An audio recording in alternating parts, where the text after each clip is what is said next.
travel a lot. I'm constantly going through security, always behind that person that's never left their house before. They always want to ask me questions like, can I bring soup on the plane? It's homemade soup. I'm like, you should ask them. For an ID, can I use a fishing license? You should. Should I take off my shoes and my pants? Yes, you should. Airport security is annoying. It's nothing compared to international travel, like going through customs and immigration. That's so intense. They're dressed like SWAT team members. I always get so nervous. I'm like, do I have heroin on me? I don't even know what heroin looks like, but I might have accidentally packed some. There's that mini interview with the customs agent. What do you plan to do in our country? Murder people. You got me. I wasn't ready for your trick questions. I always feel like an idiot when I travel internationally. Some of it is I don't know the metric system. It's not like I wasn't exposed to it. When I was growing up, they're like, learn the metric system. Everyone learn the metric system. Big switch coming up. And then 10 years later, they're like, never mind. It's too hard. It's based on tens. Let's go buy an SUV. So now I can't ask a distance when I visit another country. I'm like, how far is that? They're like, that's 500 kilometers. I'm not in the Olympics. This isn't a James Bond film. What's it in normal speak? I don't speak any other languages. I have friends that speak Spanish and French and Portuguese. I don't care. I speak English, the language Jesus spoke. At least he did in the movie I watched. I always love doing that joke. There's always a couple of faces in the audience like, don't say that.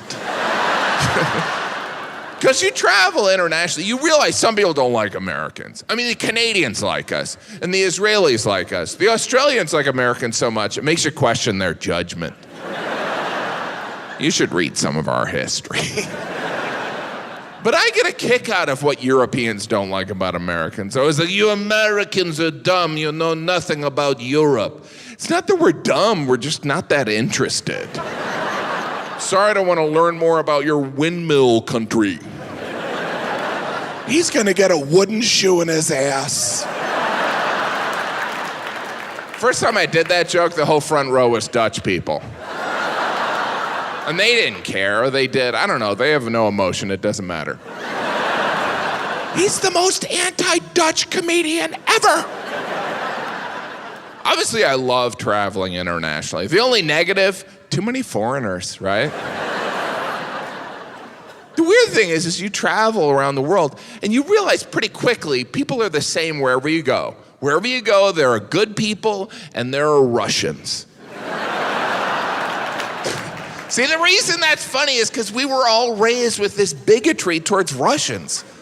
I have a friend, he was born in Russia. He moved here when he was 3, and I still think he might be a spy.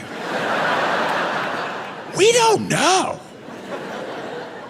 The best is when you're visiting a country and someone thinks you're a native. I was waiting for a cab in Stockholm, and this Swedish lady turned to me and she was like, Bjorn Borg, Bjorn Borg.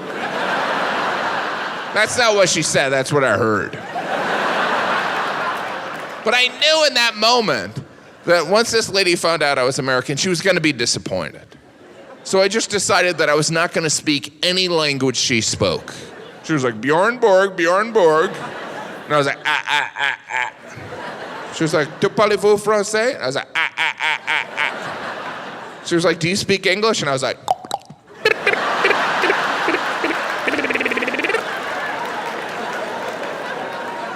that woman is now my wife. It's just like The Notebook. What?